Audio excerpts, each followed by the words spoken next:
लाइथांनाय सालि सालदामो जे दिल्लीओ कायसा security guard जे सिनि तिप्रा जुग्रकनो आ जागाओ video camera खालायना थांतानिओ जे student रक आ जागाओ किसे बेराखिरि खालायका ओमफ्राय आ जे बेराखिरि खालायमानि बुमुं ओमफ्राय लडी गार्डन नै कायसा दंमानि ओमफ्राय आ जागाओ जे माना खालायजाका भिडिअ कैमरा खायनानि आबुनो तै बुबाग्रा तामसाका अ बिनि बिसिक्ति फायदिजों सायमान लायनाय to the students affected by this video.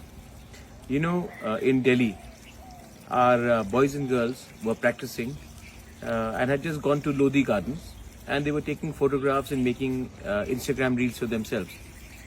And while everybody is doing it, the security guard specifically comes to our northeastern boys and girls and tells them not to make reels, speaks rudely to our women, and then tries to also push and assault a young boy because he questions him. There were other people also making reels. There were other people from other communities also doing exactly the same in Lodi Gardens in Delhi.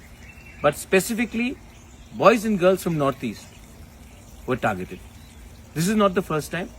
This has happened before. This will happen again.